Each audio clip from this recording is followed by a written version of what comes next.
Sports Night Amplified with Andile on Metro FM. Monday through Friday, 6 to 7 p.m. Game over. Welcome to it. Hey man, I'm terribly sorry. Barakalaela Mobani. You know, I'm terribly sorry or I'm not going to be in yesterday. I was out on SABC doing the big games because yesterday was a big day, wasn't it? This has been, and you can quote me on this, and you're more than welcome to bring back whatever it is that you know of the Africa Cup of Nations. But this has been, by far, the best AFCON I've witnessed.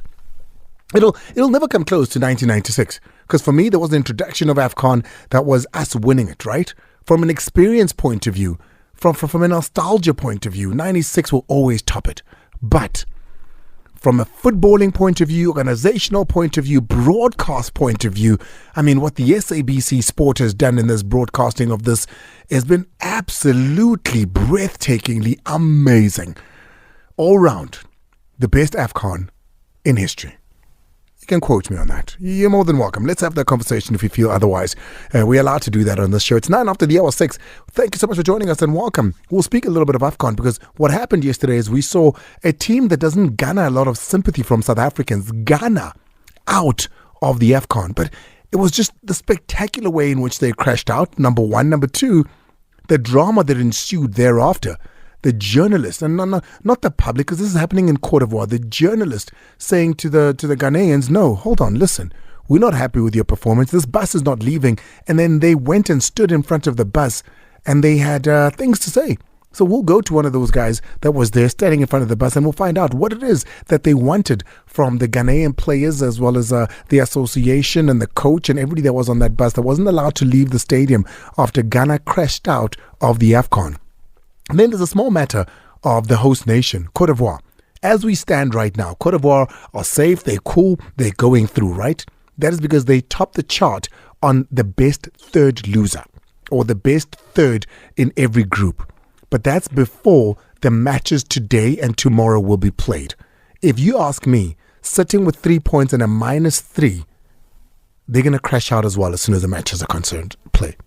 So they're out as far as I'm concerned. But we'll have to wait for what the games are going to be. There's still a chance. Yes, mathematically there's still a chance. But realistically, I highly doubt it. I highly doubt that Cote d'Ivoire will stay in as well. But let's bring it back home.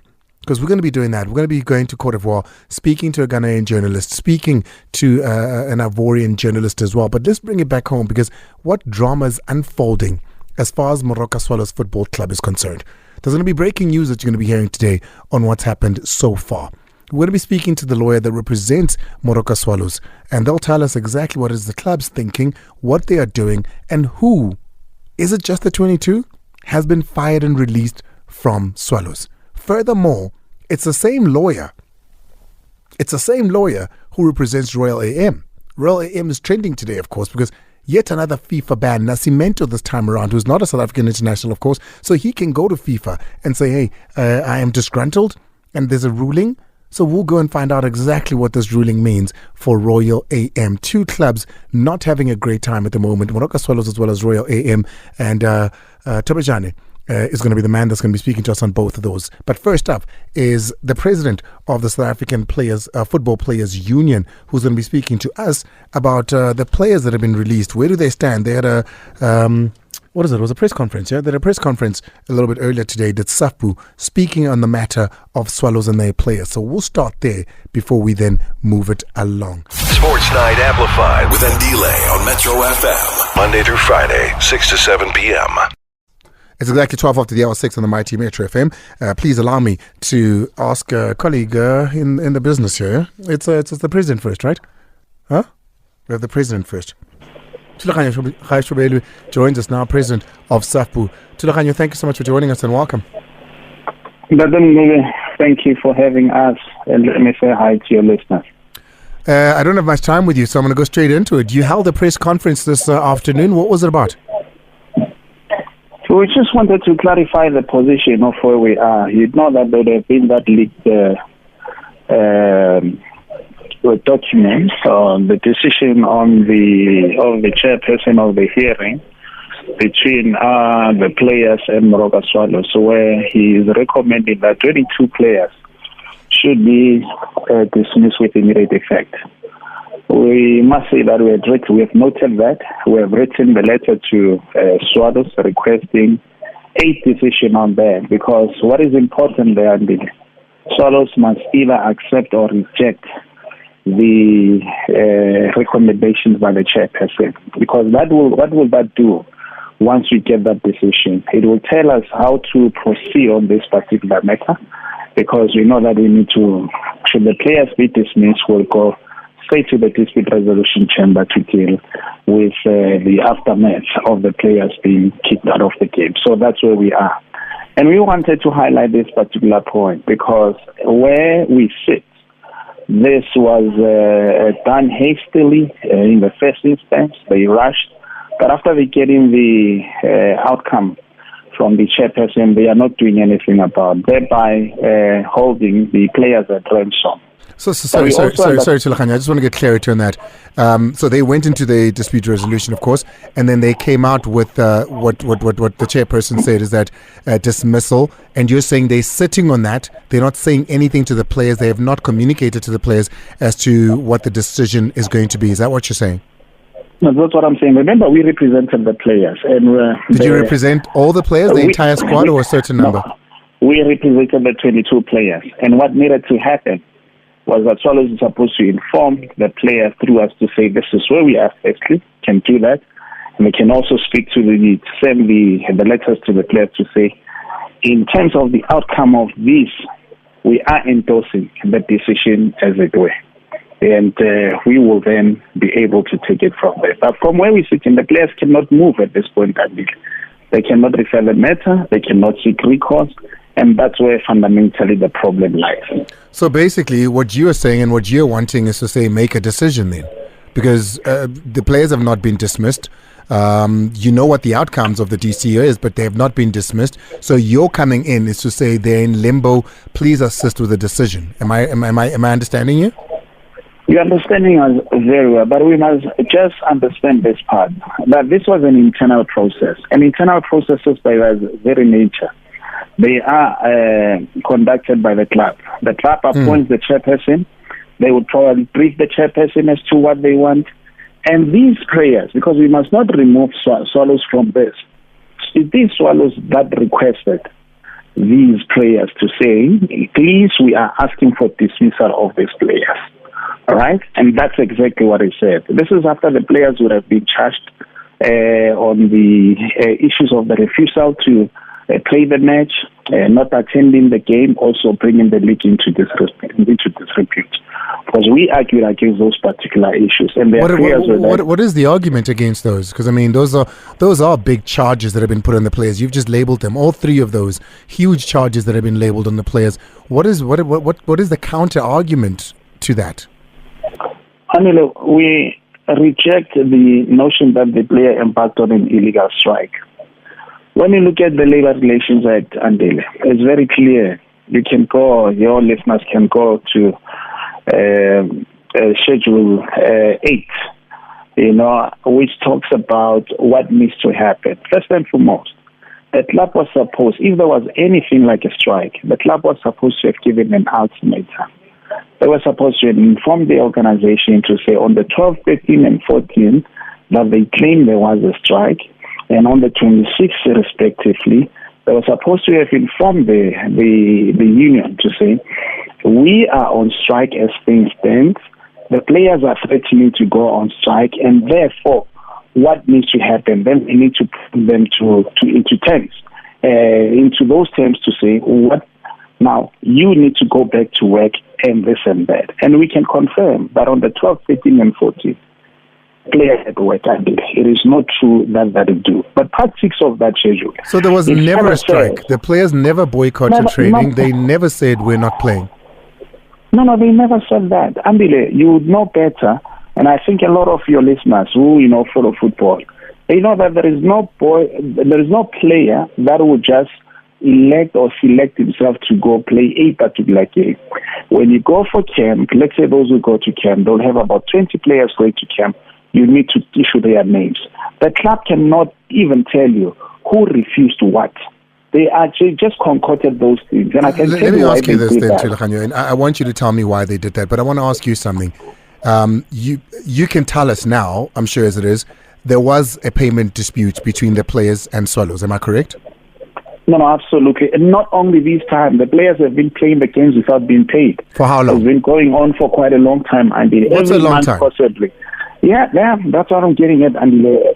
Remember, the club is supposed to be playing the players at the last day of the month. And that has not been happening for some months now. They'll only get paid on the 15th or the 17th. President, I'm going to push you for this one. When you say for some months now, how long has this payment? There are players, it varies. There are players who have not been paid for 7 months. There are players who have not been paid for 8. There are those who have not for 3 and 4, and there are other outstanding fees and so forth. Okay? And what would have happened is that on the 12th of December, the players met with Datem Khasho, the chairman, and they agreed that they will be paid their money. So when they were paid on the 15th of December, the club was not paying for the December salary. The players had said, because you had not paid us at least for a longer period, just give us the money for November, and you can pay us for December. So they paid them on the 15th of December for the November salary. I'm not taking outstandings. And he promised the 22nd would also pay you for your salaries for December and so forth. And those things, do they take place? Che, I don't know what's happened there. I think you've moved around a little bit. I'm getting you differently. Okay, can you hear me? Much better, thank you. Yeah, I don't know where you lost me. No. I think you can go on, President. I got a little bit of you. But on the 22nd, and the club doesn't even honor the agreement, just like they've not honored any other agreement before. They did not pay the players as it were. So it would not be true to say the reason the players, which has been put out there, decided or not to honor the game, which we also reject, that it is not true that the players did not refuse to honor the game. The fact of the matter is that the players were in a meeting, as we were discussing. The chairman of the league then withdrew or cancelled the game. To that. 7 months, 6 months. I mean, a month without getting your salary is madness. But 6 months, in what you're talking about is mad. But can you hear me? Okay, Thobejane, let me take a quick break so we can fix your line and then get back to it. Absolutely absurd, but there's a reason and there's a place I'm going with this. We're going to be speaking to the lawyer representing Moroka Swallows Football Club as well after this, but I want to just finish off conversation with Thobejane. Sports Night Amplified with Andile on Metro FM. Monday through Friday, 6 to 7 p.m. President of the South African Football Players Union, Thobejane, joins us now on the line, and I'm hoping that the line's going to be a little bit better now. President, can we try this? Yeah. Oh, much better. There we go. I do know I have to let you go, but that line there disturbing us a little bit. I was asking you what I was asking you in terms of, why players would be disgruntled. Because if you haven't been played for 7 months, 6 months, 3 months, or even a month, you do get disgruntled. And the way I'm going with this is that, are you saying to me that after all the struggles they've had with not receiving their money, with the conditions on which they've been handled, really, are you saying that players never had recourse? They didn't, form some sort of alliance with each other, senior players talking to management to say, this is what we've chosen to do because of the issues that we're having? There was never anything of such. Players went on about their regular business, never threatened the team in any way. None of the players did, of course, said to the club, we need to be paid our salaries. So if you don't pay, this is it. This is part and parcel of the negotiations. And you move from one right to the other is on the left. And you sit and you discuss. And precisely why we convened on the 27th of December, so that we could resolve this particular matter. But I can tell you that the club negotiated in bad faith. So the players then, what was their stance? What was their threat to say, if you don't pay us, therefore, what will happen? What I'm trying to get at is you saying they never ever said they're not going to show up. They never said, what did they say when they went to the club and there was some sort of ransom possibly from the players? Surely there was some sort of bargaining chip. Before the game, the players would not have been paid on the game before the game of SuperSport. And they said to the club, if you don't pay us, we're not going to go and play. However, the players were told to come to training. They went on the 26th and the 27th. The players were commanded to go to camp and pre-match meal and all that. The players went into camp and they brought their soccer boots and they said, we are ready to do that. But however, we want a commitment from the club. That commitment could come in a form of saying, in a written form, this is what we are going to do. We will pay you so on such and such a day, and we will take it from there. And that never happened, and that is precisely why. So the club just want to change and shift the blame in terms of taking responsibility on this matter. So, once again, the devil's advocate here, the players did have some sort of threat to the club to say, we're not going to play this game if these terms are not met. I think that's important that we clear that. No, it is important, Andile, because at any given point, those things are done.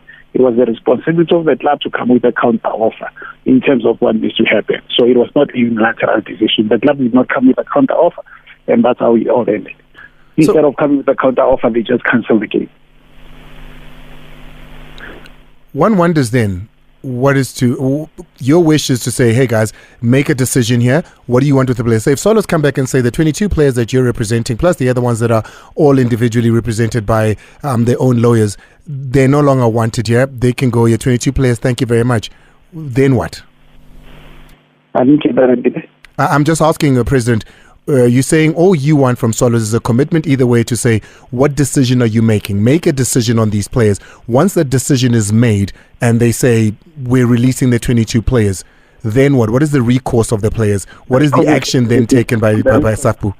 The recourse is going to the dispute resolution chamber because we think these concocted charges are all that, and the players were never given a fair deal. However, we will take it to the dispute resolution chamber for unfair dismissal. That's where we are headed. Thank you very much. I appreciate it. Leruna Thobejane, representing Swallows, is going to be up next. But President, we appreciate you always for coming on and talking to us about it. I don't think we even need to take a break. We've got Leruma on the line. Let's go straight into it. You've heard from the one side representing the players, that is the president of SAFPU, who came on. Leruna Thobejane now joins us, of course, representing Moroka Swallows Football Club. Leruma, thank you so much. A busy year already for you. Yeah. Andile, good evening to the listeners as well. Well, I mean, I'm not sure how much you caught of what the president is saying, but let's perhaps begin by painting the story from a Moroka Swallows Football Club point of view. The SAFPU says you had the DC, the chair sat, and a decision was made, but has not been implemented. Perhaps you can paint a picture from the Swallows boardroom point of view. Where do you stand on the 22 players, plus all the players at the club? What has happened and where are you as a club on this matter? Andile, like we said before, there are three groups of players. The first group is represented by SAFPU, and the two other groups are represented by private legal practitioners. And we were awaiting the outcome of those cases as well. We have since received the sanctions for all players today. Then the club will tomorrow announce the way forward in as far as the implementation of this DC ruling. So it is not incumbent on SAFPU to force the club to implement the decision. We have to wait for the outcome of the entire process. So I don't understand why we should get an ultimatum from SAFPU to say implement the decision when we're still waiting for the other matters to be finalized. But maybe what if they're sitting there and saying, players are in limbo. If they are to be dismissed, they need to look for other clubs. They need to move on and try and get signings elsewhere. And this needs to be done maybe for others, before Friday, because that's when the deadline closes, although they'll be unattached and can still join any club. But most clubs would be looking in the next couple of days. Is it fair to say that's what they're trying to get to? They're trying to get a resolution before such times? No, but Andile, the ruling came on Friday evening, and today we're on I think it's Tuesday. So, like we indicated before, there's three batches of players represented by different legal representatives, and the whole process has been finalized today. This afternoon, we received the last sanctions in respect of the other two groups. Then the club will then implement the decision henceforth. So as we stand now, Swallows Football Club still has all its players. They have not fired anybody. They have not let go of anyone. As we stand now, the entire crop, the 22 plus the private ones, are all still Swallows players, correct? Yes, you are right to say they're all still registered with Swallows. That's true. Have they been paid up to date? Have they been paid up until the end of December? That's a very big question, Andile. Remember, I listened to SAFPU President now, in December, what happened is the following, Andile. The players embarked on what we call an illegal strike, are refusing to play because they wanted to be paid on the 22nd of December, because in their own views, they needed to have the money before Christmas.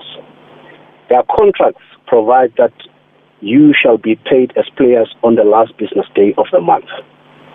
So, according to the players, they allege that there was some arrangement with some officials of the club to be paid on the 22nd of December. And in as far as I'm concerned, Swallows was contractually bound to pay the players on the last business day. But we're not talking, I don't think the president was speaking about monthly wages. I mean, he goes on to mention that it's been 7 months of non-payment of wages, non-payment on time of wages. So they were speaking not only of that month, but they were speaking holistically of wages and Swallows when the players said, we want to be paid for November as well, which they hadn't been paid up until the date. No, Andile. The players were paid on the 14th of December for November. He knows that. And he knows that the players demanded payment on the 22nd of December for December month. And Andile, to say that the players were owed for some months, I mean, he should know the remedy for that. There are procedures that he could have followed to make sure that Swallows' grant is attached to pay those salaries. Nothing has happened. We are talking about the salary for December. So where you stand, Leruna, and just to clarify, sorry to get in there, you're saying there's never such a thing as players owed salaries for months? No, there's no such a thing. Because if such a thing existed, you have the rules. The NSL handbook provides that under Article 50, that if there are overdue payables by the club, the players must approach the NSL DRC for an order to be granted so that the league can deduct from the grant. That never happened. You give us 10 days. No notice was served on Swallows to pay overdue payables. I mean, that for me then says, it shifts the course. I don't understand, Leruna, because if that's the case, if they've been paid every single month, there's never been issues. Even November was paid, yes, late, 14 days late, which is still a huge measure, but still paid. Then you're saying to me that the players are embarking on a strike based purely on the fact that they wanted their December salary before Christmas. That's where that's the cornerstone of the entire thing. That's the cornerstone of the entire thing, because Andile, it's not me saying. No, Andile, it's not me saying this. If you read in newspaper articles on social media, that was what SAFPU said. And even at the hearing, that was what was stated. We're supposed to get our salary on the 22nd of December because some Swallows officials promised us that we'll be paid on the 22nd of December. And we're saying, what does the contract provide? The contract provides that you'll be paid on the last business day of the month. So every other month, Swallows has paid their players? You say every other month? Yeah, so January they got last January all the way up until September, October, November, they were getting their salaries. Because I know for sure, Leruna, from having spoken to a player or two, that there's been, times when Swallows have not been able to pay salaries. Andile, I can tell you right now that if the club fails to pay a player's salary for a month, the player has recourse in terms of the NSL handbook. None of those players that we're talking about has exercised that recourse. You cannot come and tell me that the reason... You heard what the chairman or the president of SAFPU said. He said in a meeting on the 27th of December, the players stated that they are not going to play until such time that Swallows commits to some form of an arrangement. Swallows had no arrangement to commit to other than to stick to what the contract provides for. So if the players wanted Swallows to commit outside the contract, Swallows could not do that. And if they had a case, they should have approached the NSL DRC You don't sit down and say, I'm not going to play a match until you come with alternative arrangements. There's no alternative arrangement when you have a contract. The players have a right to enforce the contract. Why didn't they enforce it? The president also says that the players, when they were told to go to camp, were at camp, they brought their boots, they were ready to play. And, they never said they're not going to play. Yes, they did use it as a threat to say, guys, we want our money, but they were ready to play. They don't pick themselves, and they were ready to play. They would have gone on to play the match. They would have gone on to play the match if they were given the money for December on the 22nd or on the 27th, which was not the last business day. So if you hold me at ransom and say, despite the fact that my contract provides that I must be paid on the last business day of the month, I want you to pay me today, the 22nd or the 27th, otherwise I'm not going to play a match. What do you expect from me? To give in to that demand, which is unreasonable. It is not unreasonable when you've been paying me late. I mean, you paid me November's salary on the 14th of December. So to say I want my money early so that I don't have to wait till late, it's not necessarily unreasonable, Leruna, is it? It's unreasonable because you're trying to change the terms and conditions of your employment contract. The employment contract says what? Says end of the year, end of every month, right? Last business day, right? Yes. And then, so when did they pay November salary? On the 14th of December. That's not the last business day. So Swallows they broke the contract too. But Andile, I think you missed the point. The point is that if Swallows breaks the contract, you have a remedy. Approach the NSL DRC. Don't sit down and say, I'll revenge. I hear you, Leruna. I completely agree with you. I completely agree with you. The only thing is, we're not arguing whether Swallows paid or pays late or doesn't pay. I think the whole thing is players did not use the right channels to show their disgruntledness, to go and take out all these issues. They sat back and did nothing but trusted the club that has hired them to do the right thing. No, but if you're not going to honor a match merely because now you demand that because the previous month I was paid late, this month I want to be paid early, is that the right thing to do? I mean, it's not just the previous month. It's several months where I've been paid late, and I've said nothing about it because I'm trusting the club. I'm not sure if that's the right thing to do, but I also wonder, is it the right thing to do do what they're about to do? Because I'm hearing it on good authority, Leruna, that you're going to be releasing all the players at Swallows. No, let's forget about releasing. Let's stick to the point at issue. Here, the issue is the following. Do you sit down when you are wronged and you don't follow procedure and you say, no, I'll take revenge? It's like two wrongs will make a right. So the players had all the remedies available in terms of the NSL handbook when they were wronged by Moroka Swallows. But you cannot wait and say, no, I'm going to not honor this match against Mamelodi Sundowns because I need to be paid on the 22nd when your contract says last business day. You're not going to do that. We can agree on one thing, Leruna. We can agree that the players should have taken due course months before all of this if it had been happening for that long. The fact that they sat back and did not is a big issue now. But then let's pack that one a little bit on the side. Talk to me about the possibilities. And like I said, I'm hearing it on good authority that Moroka Swallows Football Club will be releasing all the players on their books. The recommendations are that all players must be dismissed with immediate effect. So not just the 22, but all the players? Yeah, that were found guilty, yes, must be dismissed with immediate effect. And that is now in the hands of the management of Swallows, not in my hands anymore. So when is this decision then going to be implemented? Like I said, from now on, we should have implementation of that decision because all these cases have been finalized. So have the players been told? When are they getting told? Anytime after today, or maybe this evening or tomorrow morning. But I can tell you anytime now. And then does the club leave a door open to go back to the same players to renegotiate having some of them back? Well, it's entirely up to the players to go back and beg for their jobs back, and it's entirely up to the club to recruit from the same players. I cannot. For them, asking me. I hear you, but I hear you. I'm just, for me, can I tell you what it sounds like, Leruma?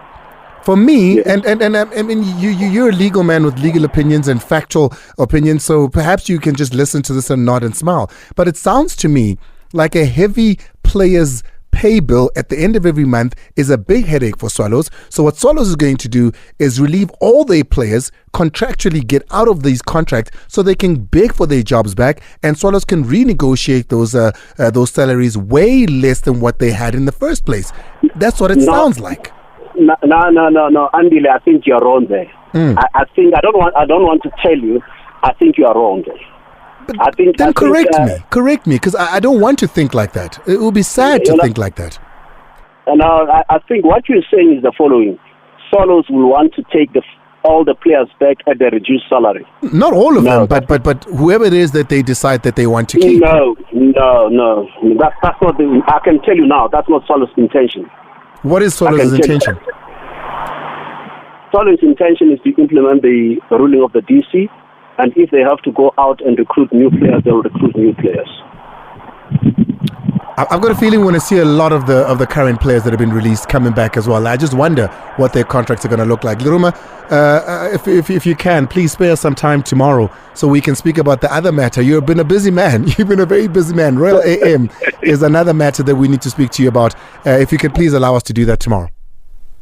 No problem. Thanks very much, Andile. Thank you very much. I appreciate it.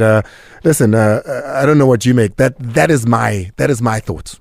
I could be wrong, but that's my thought. It's exactly 1841. We're not going to take a break. We're going to go straight into a man whom I have so much respect for. Absolutely love him as a journalist. One of the best on the continent and beyond, if you ask me. If somebody was to say one of the best journalists in the world, I would believe them. Journalist, African sport writer there, Gary L. Smith now joins us. Gary with over 350,000 followers on Twitter because people hang on Gary's word, as I do. Gary. Hello, Andile. Hey, man, I know I sound very upbeat when I'm greeting you. I can imagine you're still in a period of mourning. Aha. What's there to mourn about? We've been mourning for a while, my brother. Gary L. Smith, of course, being a Ghanaian man himself, had the pleasure of watching the games yesterday. Gary, what's going on in Ghana? Well, yeah. We are back to square one. We've been here for the last couple of Africa Cups of Nations, I should say. So it's not new territory. What's happening is that after the final group game, there's a lot of, finger pointing, blame games, and generally the team is going nowhere very, very fast. After two consecutive draws where the team was leading and allowed the opposition to come back from 2 goals down, you can't expect that people are quite upset at the general state of things. So that's what's going on. A lot of questions, a lot of what happened, why are we here, why can't we seem to get things right since 2017? But Gary, Ghana made the semi-final. When you saw the players recruited for AFCON, when you saw the squad that was announced, did you have big faith in this team? Well, what I said everywhere, so that I'll be consistent, was that I think since 2017, so from 2019, 2021 until now, we had probably, of the 3 competitions or the 3 tournaments, this squad was the most balanced. Much like the Bafana squad is in Cote d'Ivoire right now. It's probably the most balanced you've had in a while, if you are going to admit that. So based on that, what was left, Andile, in our case, was the coach. Because we know we have a balanced squad, right? In every position, if we have the correct starting 11 that is picked, we knew, and as you have seen in the 3 good games, they have the ability to score. There are players in there with an individual touch of brilliance. The only thing you have not seen is proper game management and proper coaching. That's the most difficult problem we have right now. Simple as that. So you putting it at the coach's door? Well, I don't want to say anything or put words into your mouth, You watch the games. Anybody who watches the games knows it. So it's not me saying. So regardless of the starting 11 Ghana had, right, there were clear areas that were leaking. All three opponents, Cabo Verde, Egypt, and Mozambique yesterday, all hit the same areas that were the weaknesses of the Ghana team, right? There's no problem if a team has a weakness, okay? I mean, the best teams in the world have weaknesses, but what do? They mitigate it with good coaching. So that's what it is. But if you keep doing the same thing and you expect different results, then you know what they say, that's madness. And we have been very, very, very close to mad in our 3 games. There's also a big talking point as far as the IU brothers are concerned. I mean, Jordan, we saw starting a couple of games there, one coming off the bench, not adding much. Is it time for Ghana to let go of that IU project? You know, it had so much promise, and everybody thought, you know, because of who their father is, it would be lovely to see them bring glory. Do you think the IU brothers should still at this stage be a part of that team? Well, it's at the moment it would be unfair to lump them up together, the two brothers, when analyzing them, because they are at 2 different stages of their careers. Okay, so let's take Jordan Andile. It is not possible that Jordan Ayew plays in what may be the most popular and the toughest league in the world, right? The Premier League. And for the last 5 years, Andile, every single coach that has come to Crystal Palace has used Jordan Ayew, like, has consistently, yes, that's the word I'm looking for, used Jordan Ayew. That's point one. I want us to put that point aside. That suggests that in there is a player that is good and that will produce results with good coaching. Are we agreed?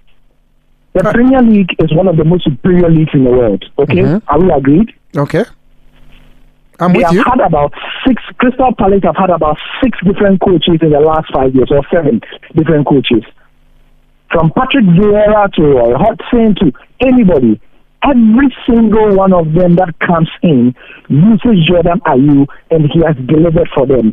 He delivers in the statistics every season. Even if he doesn't score a handful of goals, his contribution to the team is up there. It is not me saying it, that is the fact. Which should tell us that there is something wrong if the Ghana team cannot get coaching that can get the same output out of him. Chris Hughes, you get my point? Yeah. Again, because I watch a bit of South African football, I would say an example is Themba Zwane. Okay? Hugo Bruce, we know when he came in, he did not want to use Themba Zwane, and we know the reasons he gave. The facts of the matter are that at a point, he had to apologize to the people of South Africa that, hey, hands up, I got it wrong because this guy can be useful to the team and I should have seen it earlier. It's the same thing. So coach upon coach comes, and so what you see at the AFCON is a rubbish version of Jordan Ayew. But we will put it down to the coaching because at his club, you get my point. What's his name? The coach of Sundowns, Rulani. Right? He always says that he does not play formations, he plays systems. That's what he says. Yeah. So if you don't have a coach who can play a system that can bring the best out of Jordan Ayew, you are going to have what you have in the Ghana shirt, which is what? He gets the ball and he touches the ball up to 5-6 times at a time. You can Google any video of Crystal Palace. Jordan never touches the ball more than 3 times for Crystal Palace. Never.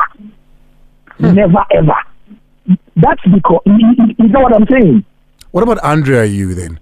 I mean, plays in League Andre is a different matter. Andre is a different matter. Andre, it's time, that we understood. I have been consistent since, is it 2001? Yes, 2001 September was the first time that it dawned on me that, guys, look, this man has served us incredibly well, okay? He's given his heart and soul, and literally, he has bled for the team because it's not once, not twice. He has literally gushed blood on the pitch for the team. However, his legs are gone. Okay, and this is 3 years ago. His legs are look. There is nothing wrong with admitting that one of the best players of our generation in the national team is not who he used to be, and so let's cut down on the number of minutes he plays. But we hung on for too long, and he cost us. And I would say that after the last tournament, after the last World Cup, I would say that Andre should have seen the signs and hung up his boots. That is what I would say, And because right now, Andile, it's so sad. Like you have a gladiator, yes? You have a warrior who was so good in his prime, and yet in his final years, he does not know when to say goodbye, and so he lets like all these young cats beat him in the ring. That is where Andre is. You saw what happened yesterday. He was brought on at halftime, and almost everything he did for 45 minutes, Andile, was a blight on his good name. It's been a sad tournament for him. Yesterday was the day we should have been celebrating a huge milestone, not for Andre Ayew, but for Ghana. You know the stats, right? Yesterday, Andre became in the history of the AFCON. Do you know how insane that is? In the history of the AFCON, no player in the history of the AFCON has played more games than Andre Ayew after yesterday. Yeah, but nobody remembers that. Yeah. What we remember is that he came on and within 5 minutes, he had a very silly yellow card. What we remember is that by the time it was 2-0, Andre considered a handball. We can debate the merit of whether the handball was a handball or not. The fact of the matter is that it was he who caused the handball and began the comeback from Mozambique. What I'll say just to sum up is, Andre, and I have told people close to him, I had the opportunity of interviewing him. He was very kind to me. He gave me an exclusive interview in Qatar in 2022. And when we had the chat, I said, Andre, I think you should consider, saying that back. And he said, and later he actually said it, so this is not me saying, he said it in the media, that he wants to win the AFCON for Ghana. And I said, bro, it's not that easy, and this will be the time to let us celebrate you, bid you a proper goodbye, and let's, you see the way Asamoah Gyan is enjoying post-retirement. You see? Yeah. He's being called to matches, FIFA, CAF, Ambassador this, Ambassador that. If Andre Ayew retires today, he's going to be a huge figure, and it's time. It's time, Andre just allowed his body to say that, look, thank you, Ghana, but it's time to say goodbye. Before I let you go, I'm running out of time, Gary, and you're not on this show enough because every time we do speak to you, there's just a magic about the way you put words together. Do follow him on Twitter. It's Gary L. Smith. Gary, you've got qualifiers for the World Cup. I think you've got Mali, Madagascar, if I'm not mistaken, I think Central African Republic as well. Do Ghana go in there with Mr. Houghton as coach? I would say no for a couple of reasons. Yesterday, you see, in literature, for anybody who studied literature, they say when in an exam, what do you guys call your exam? Matric, right? Yes. Is that what you call your exam? Matric. Yes. That's grade 12. Yes. If you are writing matric literature and you are told to analyze a character in a novel, there are 3 things you do. You take what the character says about himself, right? You take what the other characters say about this character, and then you say what the author or the narrator says about the character. So that's how I'm going to judge Chris Houghton. Yesterday, he himself admitted that he has not handled the Black Stars well in terms of results. So that is what he said. I'm not saying it. Okay? Okay. Secondly, what are the players saying about him? If you listen critically to the game, the first group game against Cape Verde, all the players who spoke, they did not mention him by name, but they addressed the coach in the interviews because they were all asking for aggression. They were asking for the team to be more positive.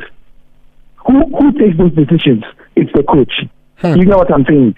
The players are aware that among the 27 players in Cote d'Ivoire, we have one of the most attacking teams at this AFCON.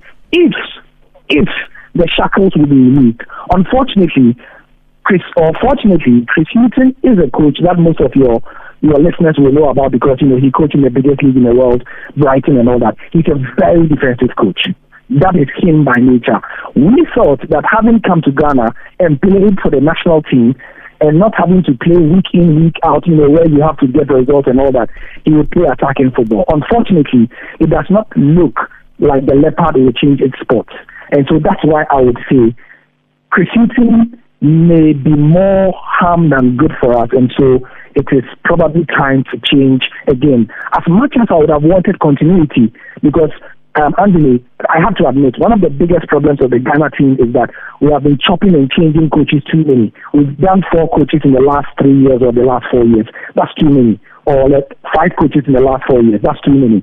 And as much as I would love him to continue, I think this man is simply unwilling to change from his defensive ways. And so my simple answer, because of these reasons, is no. Gary L. Smith, appreciate you, my brother. Thank you so much for talking to us. I was a fan in those couple of minutes listening to that. We get you the very best when it comes to contributors here on this show. Nadeem just sending me a text now saying, Andre Onana, not part of the starting 11, dropped for Cameroon.